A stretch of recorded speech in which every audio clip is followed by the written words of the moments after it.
Hi, I'm Mina. And I'm Yules. Thanks for tuning in to Artificially Informed.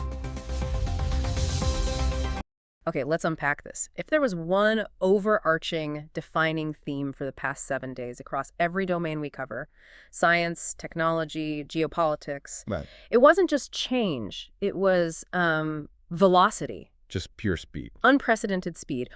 We're talking about a story that came to us straight from the James Webb Space Telescope, or JWST, confirming a supermassive black hole that is quite literally rocketing through the cosmos at 2.2 million miles per hour. It's a number that's hard to even comprehend. It is. It's a jaw-dropping, almost existential speed that kind of redefines what we think of as motion itself.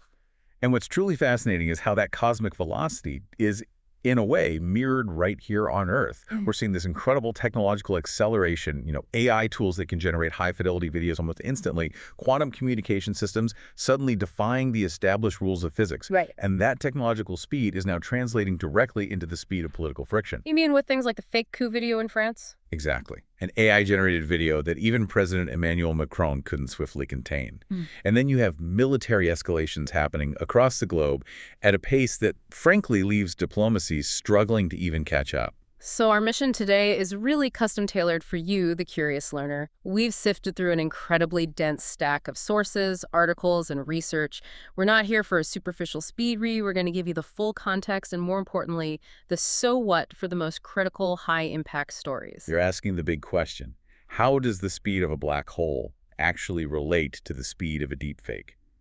We've structured the dive carefully. We're starting in the stars, then diving into the digital realm where technology is challenging ethics and law. From there, we'll navigate some volatile geopolitical flashpoints, analyze massive domestic policy shifts, and finish with some archaeological revelations that are rewriting ancient history right before our eyes. It's a journey defined by things moving incredibly fast. And I think the key is to understand where all that velocity is leading us. Let's start the countdown then and head to the final frontier. Let's do it. I want to start where the speed is, well, absolute. Section 1 begins with a finding from the James Webb Space Telescope that genuinely changes how we think about the largest objects in the universe. It really does. We're talking about the first known runaway supermassive black hole. And the term runaway truly feels like an understatement here, doesn't it? It's completely inadequate for the speed involved. As confirmed by the JWST, this colossal object is moving at 2.2 million miles per hour. Just to put that into perspective for everyone listening, what does that actually mean? It's fast enough to travel from Earth to the moon and back in about 25 minutes. That's just staggering. And do we know why? How does something that massive get going that fast? Well, the leading theory is that it's likely the result of a complex three-body gravitational interaction. Imagine three supermassive black holes in a cosmic dance. Or perhaps it's the recoil from the merger of two smaller black holes. The energies involved are just immense. Wait, I always thought of black holes as, essentially static gravitational sinks. They just sit there and pull everything in. So how can something that massive be actively moving at such speed? And what happens when it does? And that's the core insight here. This observation is challenging that idea of them being passive. The truly shocking detail is its dynamic effect on the gas and matter in its path. So it's not just flying through space, it's interacting with it. Massively. As this colossal high-velocity object rockets through interstellar space, it leaves a very visible high-energy wake. It's actively pushing huge amounts of material gas, dust, plasma, and creating this intense compression wave that travels just ahead of the black hole itself. And that compression wave is actually doing something remarkable. It's creating new stars, isn't it? Precisely. That stellar formation is the observational proof of its velocity and its power. The compression is so intense that it's triggering star formation in the region. Astronomers have already dubbed it the cosmic owl because of its distinct bright shape. The cosmic owl. I like that. So this black hole isn't just a destructive force, it's an accelerator and a sculptor. It's actively shaping its galactic environment and driving the formation of new celestial bodies in its high-speed slipstream. It's a literal cosmic bulldozer. When you start talking about speeds and gravitational forces of this magnitude, you have to lean on the foundational physics, like general relativity. Does this finding help validate any of those really complex theoretical concepts? It provides robust, observable validation for some of the most complex aspects of Einstein's theory. Specifically, this observation strengthens our understanding of what's known as the Kerr metric. Okay, now, for our listeners who might not have a PhD in astrophysics, could you quickly unpack what the Kerr metric is and why a runaway black hole helps prove it better than a stationary one? Certainly. The Kerr metric is a mathematical solution to Einstein's equations that specifically describes rotating black holes. Standard, non-rotating black holes were a bit easier to model, but Kerr's work described the unique effects caused by that rotation. Like what kind of effects? Things like frame dragging, which is this bizarre idea where space-time itself is literally twisted by the rotation of the black hole, and also the existence of something called the ergosphere. Right. So observing a runaway black hole that is also rapidly rotating provides this clean, distinct data set that lets scientists isolate those gravitational effects. The sheer speed and the visible wake, the cosmic owl, allow them to measure the gravitational influence at distances and speeds that were previously only theorized. So it's a real-world test case. It's a profound theoretical checkmark. The math that predicted gravitational distortion and time dilation under these extreme conditions is being validated right now by this one high-velocity object. It shows us exactly how much velocity and spin matter in defining the physics of space-time. It really sounds like physics just got a major real-world field test. Now, as we move from that kind of cosmic speed to digital speed, we had another really stunning announcement this week, a true reversal of a long-standing scientific assumption. Oh, yes. We're talking about the impossible Earth-to-space quantum link that is now apparently feasible. This is a major, major breakthrough in quantum communication technology, and it absolutely changes the competitive landscape for global security. For the longest time, the consensus in physics was that because of atmospheric disturbances, the sheer amount of noise, weather, signal attenuation, quantum signals, could only reliably be sent down from a satellite to Earth. That's a downlink. A downlink, exactly. Going the other way, Earth to space, an uplink, was seen as virtually impossible for stable, secure data exchange. And yet they achieved it. So how? What kind of magic reversed this fundamental limitation? The researchers utilize highly advanced quantum entanglement techniques. What they establish is essentially a secure and reliable two-way exchange of information. The core mechanism involves these incredibly sophisticated laser systems that can compensate for atmospheric interference in real time. So they can correct for the noise. They correct for it and maintain the entanglement of the photons, the quantum bits or qubits, over these vast distances right through the atmosphere. So why does the direction matter so much? We had quantum communication before, but why does the ability to go up from Earth fundamentally change the game? It revolutionizes both speed and security, and very specifically, military capabilities. Think about it. If you can only receive quantum signals via a downlink, your ground stations are basically passive receivers. Just listening. But if you can transmit them securely via an uplink, you can establish truly instantaneous and highly secure global quantum networks. And instantaneous here isn't an exaggeration, is it? We're talking about communication that seems to happen faster than the speed of light. Well, in a practical sense for security, yes. Because the information is carried by these entangled qubits, the security mechanism itself is instantaneous. It's theoretically unbreakable against eavesdropping. How so? If anyone tries to intercept or even just measure the qubit in transit, its quantum state instantly collapses.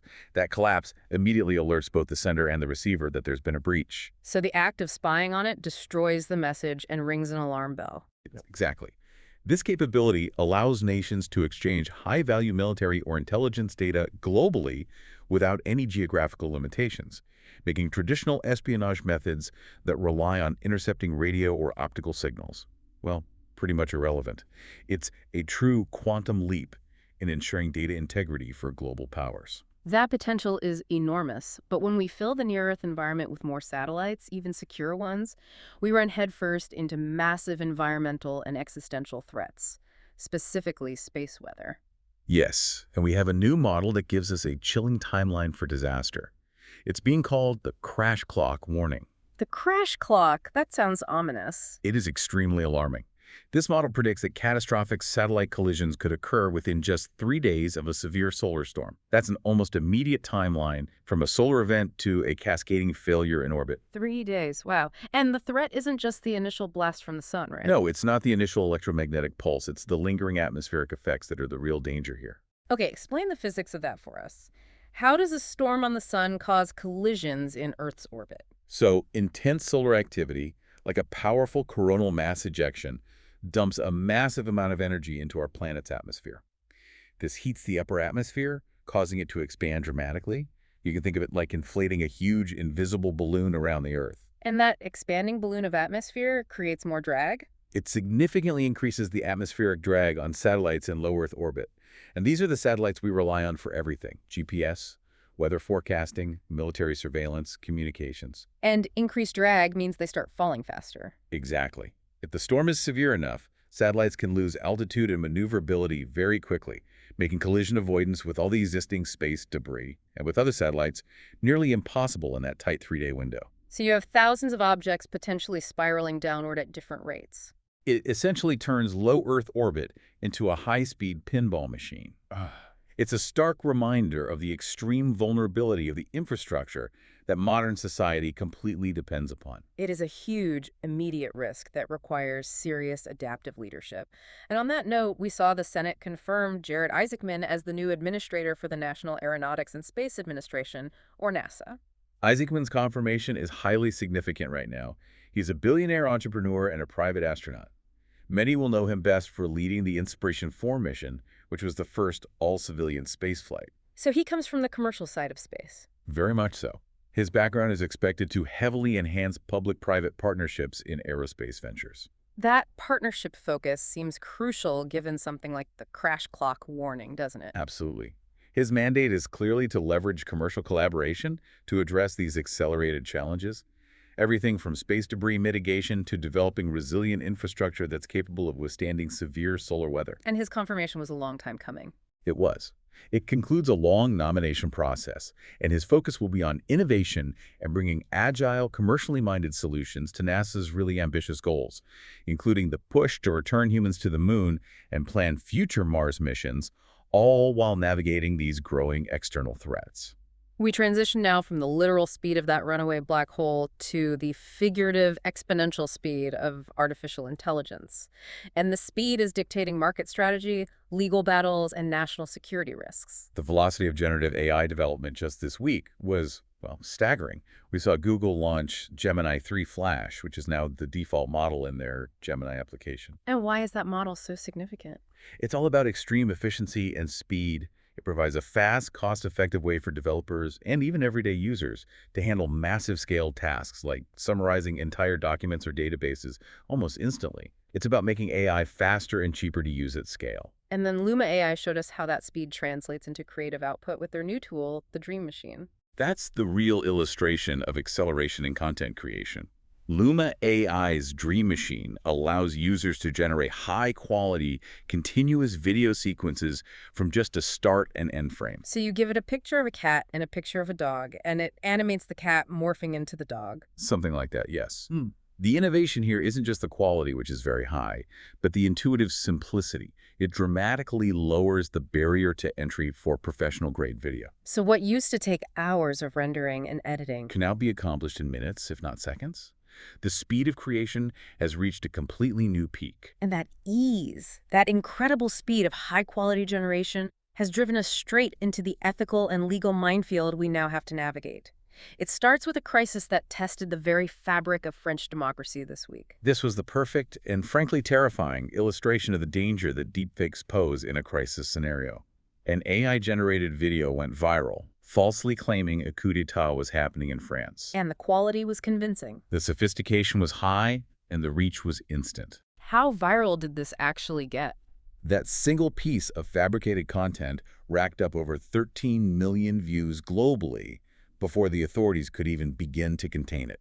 13 million. Think about the speed of response required to counter a video claiming a government is being overthrown. It was just too fast for traditional media and government warnings to counteract. And what was the practical fallout, particularly for President Emmanuel Macron? The incident really underscored President Macron's, and by extension, any world leader's complete inability to swiftly remove such highly incendiary fabricated content from platforms like YouTube or X, which used to be Twitter. It just moves too fast across borders and platforms. Exactly. This shifts the entire conversation. We're not just discussing misinformation anymore. We're talking about the digital weaponization of content. A political rival or even a hostile state can now potentially threaten public order globally faster than a head of state can issue a debunking statement. It just screams for government and tech collaboration, but the systems to do that effectively just aren't there yet. Not even close. And beyond political manipulation, the speed of AI creation is causing massive disruption in intellectual property law. Adobe is now facing a pivotal class action lawsuit. They are. Adobe is facing a proposed class action lawsuit from a large group of authors and creators. The core accusation is that Adobe misused the authors' copyrighted works, their books, their art, their photographs, in training its foundational AI models without getting the necessary permission or providing any compensation. This legal challenge seems absolutely foundational to the future of AI. What is the fundamental legal question being argued here? It really tackles the core issue of ownership in the age of generative AI. If an AI learns to create new images or text based on a corpus of copyrighted human work, do the original creators deserve compensation? Or does the act of training fall under what's called fair use? And the outcome of this Adobe suit could Right. set a global precedent. It could establish a critical legal precedent globally. It will help define whether AI companies must pay licensing fees for the data they ingest, or if they are free to use it to build their own competing tools. For many professional creators, it's an existential fight. And as AI moves deeper into commerce, we're seeing regulators like the Federal Trade Commission, the FTC, stepping in to investigate pricing models, specifically with Instacart.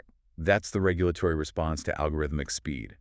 Instacart uses an AI-driven pricing tool that dynamically adjusts the prices of essential goods groceries in real time based on demand, location, and potentially a user's history. Dynamic pricing isn't new, but what's the FTC's specific concern here? The investigation focuses on serious concerns about potential price discrimination and manipulation.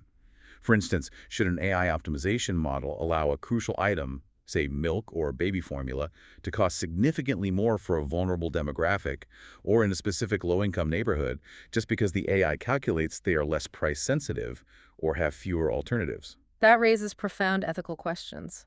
It does. It's about market fairness. When the pricing mechanism is invisible, instantaneous, and driven purely by profit optimization rather than human discretion. It sounds like the speed of the algorithm is far outpacing our regulatory capacity to ensure fairness. And this pressure is causing tech giants to adjust their strategies, often because of regulatory pushes. We saw a major victory for developers in Japan this week. That relates directly to platform dominance. Apple was forced to make significant changes to its App Store policies in Japan. Why? What was the catalyst? It was because of the country's new Mobile Software Competition Act. This law specifically targets monopolistic practices. And what changes did Apple actually have to implement? Crucially, they now have to allow alternative app stores and alternative payment systems on iPhones within Japan. This is a massive shift. Because historically, Apple has required all transactions to go through their system where they take a cut. Up to a 30% commission, yes. So allowing developers to bypass this system is a major global regulatory pushback. It shows that the centralized, walled garden control model of the past decade is facing serious challenges from governments worldwide who are determined to ensure market competition. And speaking of monetization and control, Meta, the company formerly known as Facebook, is testing a highly controversial subscription strategy. This is a fascinating experiment in user tolerance and maybe user behavior. Meta is testing a fee of £9.99 a month for users who want to share more than 2 links in their posts on Facebook. I have to stop you there. £10 a month, just to share a third link. Yeah. What is the official justification for this? Well, it's being framed in 2 ways, which critics understandably find highly suspicious. First, they claim it's a strategy to boost user engagement by prioritizing serious content creators. So if you pay, you're serious. That's the implication. Second, they suggest it's a way to combat misinformation, implying that users willing to pay the fee are somehow more responsible for the content they disseminate. But critics are asking if this simply creates a kind of tiered digital citizenship. That's the heart of the debate. It limits the ability to share external news and information for those unwilling or unable to pay the subscription. It could potentially create a premium layer of information access on a platform that, for better or worse, fundamentally shapes public discourse. That potential fracture between free, link-limited access and paid open access is a serious challenge to the whole concept of an open internet. We'll definitely connect back to that in the outro. Absolutely. We must now pivot to geopolitics, where the speed of technological change is colliding directly with traditional power dynamics, often leading to very rapid escalation. We'll start with a highly volatile flashpoint in Latin America, Yeah. Venezuela. The situation there has escalated dramatically following direct actions ordered by President Donald Trump. And when we discuss Venezuela, it's crucial to acknowledge that the analysis differs wildly depending on your political perspective, whether you see this as necessary pressure on an authoritarian regime or as unilateral aggression against a sovereign state. Okay, let's start with the aggressive stance taken by the U.S. government this week. What were the specific actions? From the perspective focused on pressuring the Nicolas Maduro government, President Trump ordered a naval blockade of sanctioned oil tankers. He also deployed military forces into the Caribbean Sea. And the goal is to cut off their main source of income. Exactly, to restrict critical supplies to the regime and weaken its financial stability. Furthermore, in a very unusually provocative step, President Trump publicly claimed U.S. ownership of Venezuelan oil and land. He claimed ownership. Yes. This declaration of ownership, even if it's purely symbolic, raises profound questions regarding violations of international law. And I imagine the international condemnation from U.S. rivals in the Global South was immediate, arguing this constitutes an illegal military action. The diplomatic backlash was swift, and it was unified. Claudia Sheinbaum, a prominent political voice in Mexico, called for immediate United Nations or UN intervention against what she termed blatant U.S. hostility. She argued that these unilateral military actions destabilize the entire region and threaten the principle of national sovereignty. And Venezuela itself? Venezuela formally accused the United States of criminal aggression at the UN Security Council, attempting to leverage international law to halt the blockade. The condemnation extended beyond Latin America as well, didn't it? It signaled a wider geopolitical alignment against the U.S. move. Absolutely.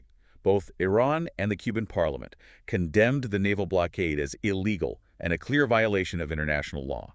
They view it as a continuation of historical U.S. interventionism in the hemisphere. And Russia weighed in. Most importantly, yes. The Kremlin spokesman, Dmitry Peskov, issued a remarkably strong statement. He warned the U.S. to avoid a fatal error in its escalation against Venezuela, raising the specter of unforeseen developments. That's very direct language. It is. And it highlights how a regional conflict involving the U.S. can instantly become a flashpoint for global tension. Despite all this naval pressure and the rhetoric, what was the actual status of Venezuela's key economic output, their oil? Interestingly, Venezuelan authorities claim that despite the naval blockade and the deployment of U.S. military forces, their crude oil exports remain largely unaffected. How is that possible? Well, it suggests either a failure of the blockade to fully materialize or the existence of alternative non-sanctioned shipping routes or buyers that are managing to skirt the restrictions. It keeps the conflict highly tense, but strategically very ambiguous. Okay, moving across the globe to the Taiwan Strait, the U.S. signaled its military support for Taiwan with a massive arms deal, which is certainly accelerating regional tensions. This was a colossal move, and it's designed to dramatically bolster Taiwan's defensive capabilities. Well, The U.S. approved an $11 billion arms sale package to Taiwan. $11 billion. And this isn't just ammunition. We're talking about high-end weaponry. Exactly. It includes things like the HIMARS, the High Mobility Artillery Rocket System, and the ATACMS, the Army Tactical Missile System missiles. This is equipment designed for precision, long-range deterrence. The sheer size and sophistication of that weapons package must have drawn an immediate and very strong reaction from Beijing. China reacted sharply, as you would expect. They view Taiwan as their sovereign territory, and they condemned the deal as infringing on that sovereignty. Beijing demanded that the U.S. immediately stop its arms support, calling the sale a dangerous act that undermines regional peace and stability. So it's a statement of commitment on one side and a major provocation on the other. It is. The arms deal is a powerful statement of U.S. commitment to Taiwan's security, but it simultaneously increases the military tensions and, the speed at which a conflict could potentially erupt in that region. Shifting to Europe, the financial battle between the European Union and Russia over frozen central bank assets is accelerating, and it's being driven by the EU's use of some interesting legal maneuvering. This is highly complex legal and diplomatic territory. European Union leaders met for a crunch summit to finalize their plan to use temporarily secured Russian central bank assets to finance aid and reconstruction for Ukraine. And the total amount we're talking about is enormous. It is, and the legality is, of course, highly contested. And the EU is trying to use a kind of shortcut to access this money, right? How are they managing to sidestep what could be a major political gridlock? They employed a very sophisticated legal maneuver. The EU used emergency legislation to secure the assets, specifically aiming to circumvent the usual requirement for unanimous member state approval. Which, with 27 members, would be almost impossible to get quickly. Securing unanimous approval is incredibly difficult when you're dealing with 27 diverse national interests. Some of them are hesitant about setting precedents for seizing sovereign funds. So by using these emergency powers, they've accelerated the process of fund utilization, attempting to get the financial aid to Ukraine much, much faster. That acceleration, I assume, drew immediate blowback from Moscow. Absolutely. Russia initiated lawsuits against the specific European entities, usually banks and financial custodians, that are holding the seized funds. They're calling the EU's actions obstructionist and piracy. And the rhetoric got quite heated. The rhetoric from the Kremlin was perhaps more revealing than the legal action. President Vladimir Putin referred to European leaders pursuing these assets as piglets, seeking revenge. Piglets. That is a remarkable, highly inflammatory quote. It is, and it really underscores the depth of the financial and diplomatic conflict now raging over the use of these frozen assets. While these high-stakes diplomatic battles continue, we must also acknowledge the ongoing conflicts creating terrible humanitarian crises, particularly in Sudan. The situation in Sudan remains absolutely horrific. A new United Nations report detailed shocking atrocities committed by the Rapid Support Forces, or RSF, paramilitary group. The report focused on the seizure of the Zamzam displacement camp in Darfur. A camp for people who were already displaced and vulnerable. Exactly. It housed hundreds of thousands of people. And what were the reported details of the violence? The report found that more than 1,000 civilians were killed during the seizure. But crucially, the UN detailed extensive, systematic sexual violence, including rape and sexual slavery, against at least 104 individuals. It sounds like it's being used as a weapon.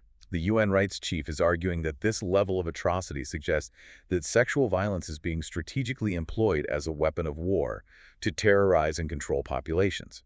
They're demanding a thorough international investigation and accountability for these severe breaches of international law. We see that tragic complexity mirrored in the Gaza region, where a humanitarian tragedy coexists with massive economic diplomacy. That tragic juxtaposition is inescapable. On one hand, the United Nations has accused Israel of delaying humanitarian aid delivery amidst a deepening crisis. They noted that low temperatures and lack of shelter have caused at least 17 deaths, including 4 children. The humanitarian crisis is accelerating, driven by displacement and environmental factors. Yet, at the exact same time, we saw a massive long-term deal signed between 2 key regional players. Yes, and contrasting with that humanitarian tragedy is the major $35 billion gas deal signed between Israel and Egypt. This is the largest gas agreement in Israel's history. What does a deal like that signal? It's a powerful demonstration of the complex balancing act in the region. Strategic economic stability and energy needs are being pursued aggressively, even while the immediate conflict and humanitarian crisis continues to rage. That scale of long-term investment suggests a strong underlying commitment to regional strategic stability, despite the current political and military volatility. That effort to pursue stability while navigating complex challenges brings us to the rising influence of the Global South, which seems to be accelerating its own diplomatic agenda. The Global South, and particularly the BRICS nations, that's Brazil, Russia, India, China, and South Africa, is becoming increasingly assertive. Diplomats from these nations are meeting to discuss enhancing humanitarian cooperation and navigating the dual nature of artificial intelligence. Dual nature? How so? They see AI as both a tremendous opportunity for, developmental leapfrogging, but also as a critical competitive challenge in terms of who controls the technology and who sets the ethical standards. And India's diplomatic outreach, led by Prime Minister Narendra Modi, is a major element of this acceleration. Modi's recent 3-nation tour highlights a very sophisticated diplomatic strategy that's focused on economic partnership and unity. During his stop in Oman, he was conferred with the prestigious Order of Oman, but more substantively, they signed a Comprehensive Economic Partnership Agreement, or CEPA. And what does that agreement do? It allows duty-free access for 98% of Indian exports to Oman. That's a major trade acceleration. He also focused heavily on African unity during his visit to Ethiopia, right? He did. He rallied for Global South unity there, arguing that these nations should rise not against anyone, but for the benefit of all their peoples. The visit focused on trade, security, and digitalization agreements, building on significant Indian investments in Ethiopia that have already created tens of thousands of local jobs. So the strategy seems to be positioning India as a different kind of partner. Exactly. As a responsible, non-interventionist partner, enhancing regional peace and security frameworks across the continent. We've seen external geopolitical friction accelerating. Now let's turn inward to the political shifts happening domestically across major Western nations. In the United States, President Donald Trump is facing ongoing legal scrutiny while simultaneously conducting high-profile and often provocative presidential actions. The legal pressure on the administration remains very acute. We saw some startling testimony from Jack Smith, the former special counsel. He asserted during closed-door congressional testimony that investigators had gathered proof beyond a reasonable doubt that President Trump conspired to overturn the 2020 election results. That is a direct and massive claim. How does that kind of testimony impact the current political atmosphere? This claim, if it were ever proven in court, represents a foundational challenge to presidential accountability and to democratic processes. It contributes to an unusually tense political atmosphere, which was perhaps best reflected by some of the rhetoric we heard this week. You're referring to the claims of a potential military escalation. Exactly. The atmosphere was intensified when the commentator Tucker Carlson claimed on his broadcast that a member of Congress had informed him of an impending "war is coming" announcement from President Trump. And that generated a lot of concern. It did. That statement, whether it's based on fact or just speculation, generated significant concern about the future direction of U.S. military policy. It reflects a climate of profound uncertainty and deep division in Washington. President Trump did deliver a primetime address to the nation this week, and it was focused squarely on the U.S. economy. He used that national address to insist on the exceptional strength of the U.S. economy under his administration. He praised his policies and achievements while sharply criticizing former President Joe Biden. The tone was defiant, stating the economy was roaring back from what he termed a mess left by his predecessor. But that rhetoric drew strong pushback. It did. Democratic Congresswoman Jasmine Crockett, for instance, delivered a sharp critique, likening Trump to a used car salesman in front of the American people, and asserting that the public is growing skeptical of these overly broad claims. Let's move from rhetoric to policy, specifically the landmark decision this week regarding U.S. federal drug policy. This is the biggest change since 1971. This is a truly significant shift with profound economic and social implications. President Trump ordered the reclassification of cannabis, moving it from Schedule 1 to Schedule 3 under the Controlled Substances Act. Why is that technical scheduling change so important? What does Schedule I mean, and what does Schedule 3 mean in practical terms? Well, Schedule 1 is reserved for drugs with the highest potential for abuse and, crucially, no accepted medical use. Think heroin or LSD. Okay. By moving cannabis to Schedule 3, the government is acknowledging that it has accepted medical use and a lower potential for abuse. It places it alongside drugs like Tylenol with codeine. This is the most substantial alteration to federal drug policy in over 50 years. So beyond the symbolic recognition of medical value, what is the aha moment for businesses and state governments that have been operating in this legal gray area for so long? The economic aha moment is massive, and this is the detail that I think people really need to grasp. Historically, because it was a Schedule I drug, cannabis businesses were penalized under U.S. Federal Tax Code 280E. 280E, what does that do? It's a code that prohibits businesses dealing in Schedule 1 or 2 substances from deducting regular business expenses, things like rent, payroll, utilities, or marketing. Wait, so they were paying massive taxes on their gross revenue, not their net profit. Exactly. It made running a legitimate cannabis business incredibly difficult and punitive. Moving to Schedule 3, in most interpretations, relieves them of that 280E penalty. So this is a huge financial boon for the industry. This single change represents a massive financial boon for the multi-billion-dollar cannabis industry. It could potentially free up billions in capital for investment, expansion, and research, and it fundamentally changes the relationship between federal law and state legal cannabis operations. That level of detail really explains why this is a revolutionary change, not just a procedural one. We also saw significant internal tension among Republicans over health care policy this week, which reflects some real-world economic pressure. This was a clear healthcare rebellion that showed the tension between political ideology and constituent concerns. Four moderate House Republicans defied Speaker Mike Johnson to support a Democratic initiative. What initiative were they supporting and why was it so contentious? They were supporting an extension of the Affordable Care Act, or ACA, subsidies.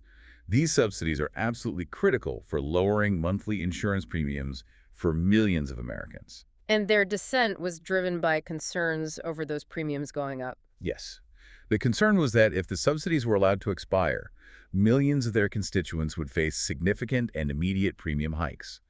It reflects a growing struggle within the Republican Party to balance their long-standing political goal of repealing or replacing the ACA with the immediate economic realities faced by their voters, who are heavily reliant on those financial supports.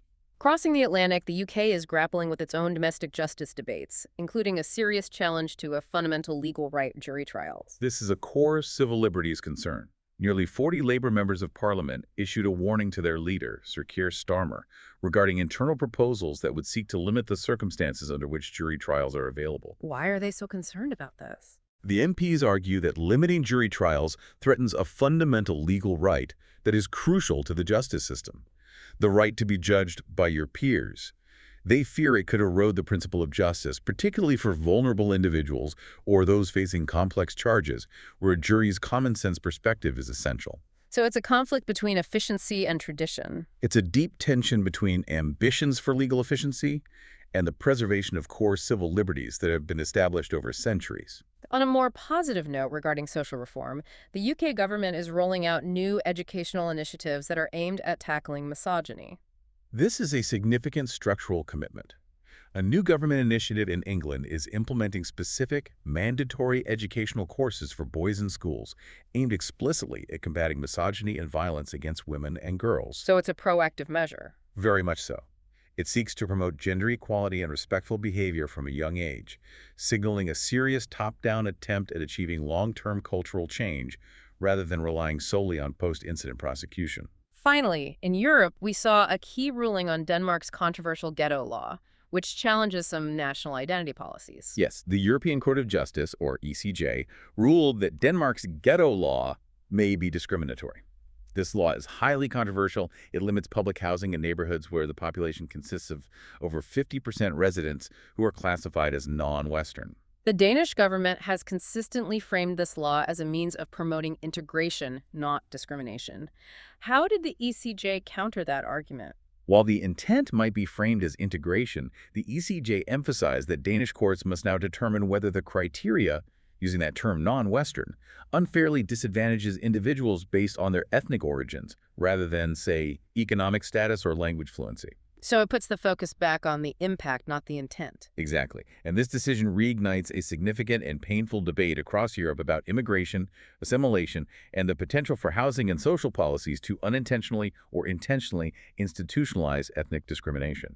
We started with cosmic velocity, accelerated through the digital realm, and now we arrive at history, where even the past is being rewritten at high speed thanks to modern forensic science. Let's start with the controversy surrounding the Beachy Head lady in the UK.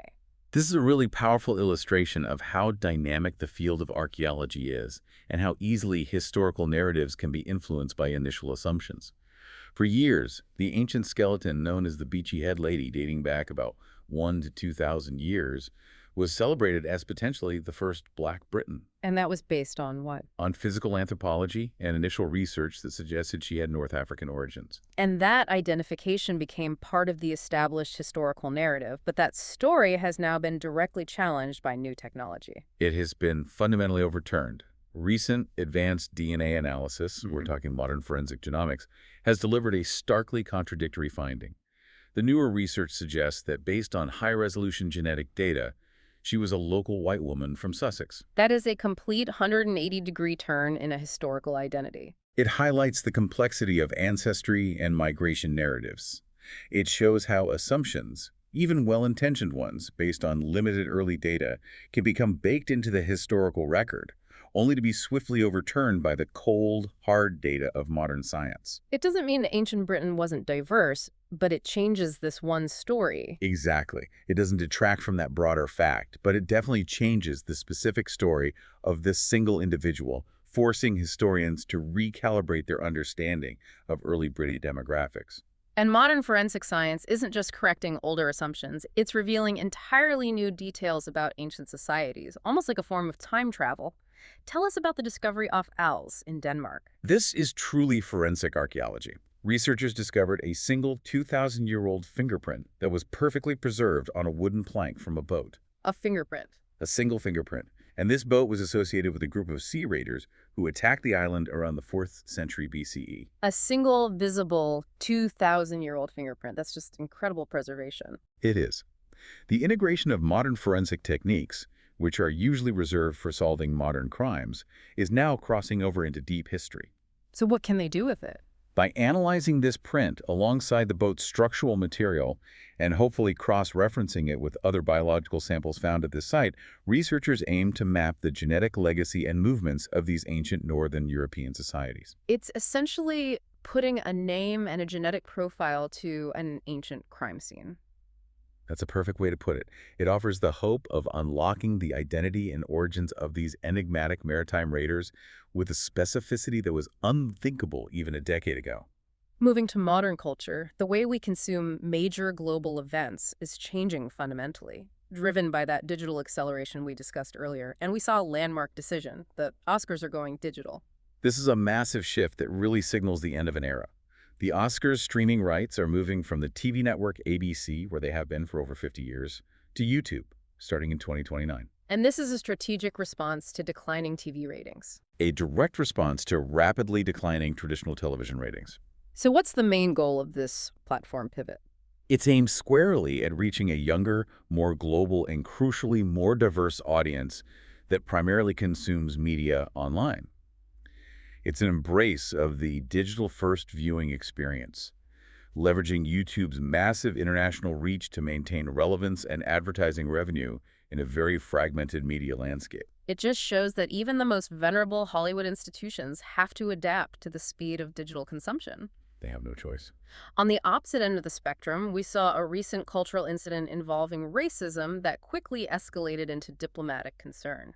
This was the slanted eye scandal involving Miss Finland, Sarah Zafses.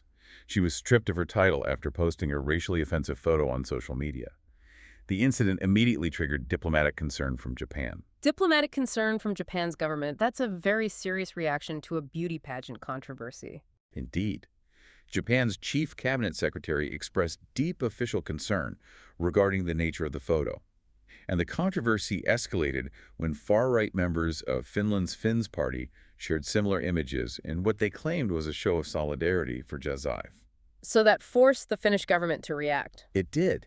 The Finnish prime minister had to issue a public apology to Japan, acknowledging that such actions do not reflect the nation's values and pledging to actively combat racism within the country.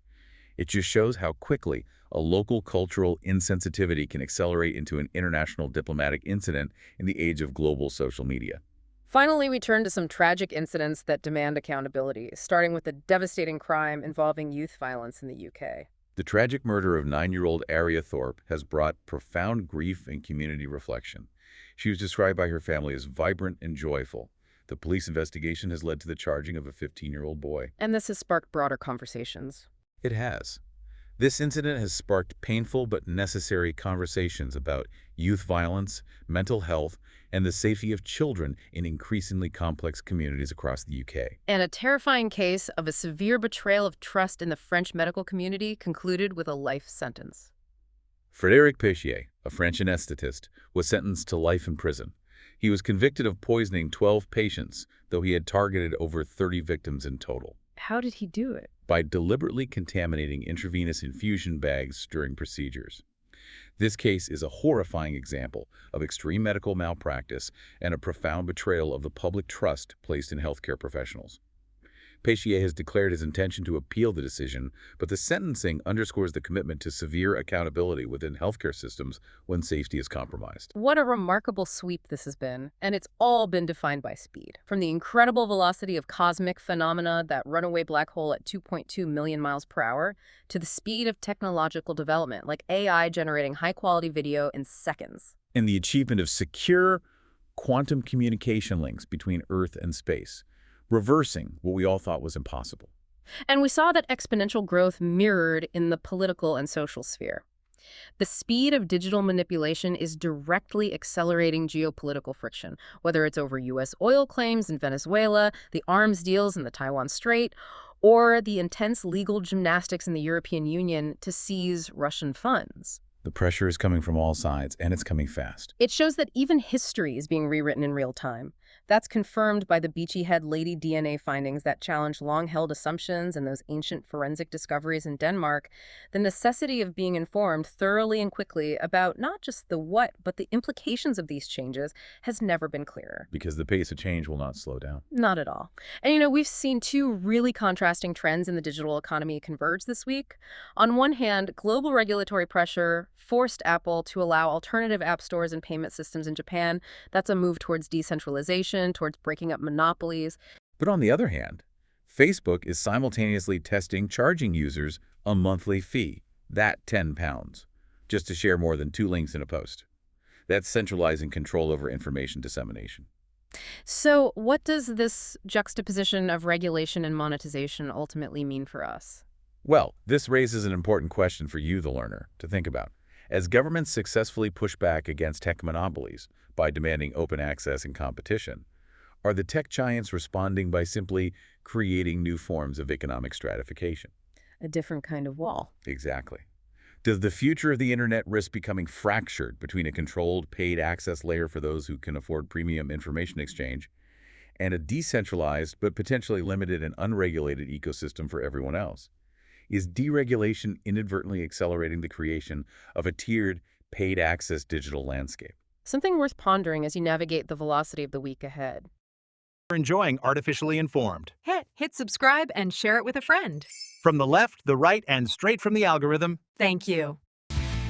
That's it for today's Artificially Informed. Nope. Thanks for spending your time with us. Yeah. Stay sharp, stay curious. See you next time.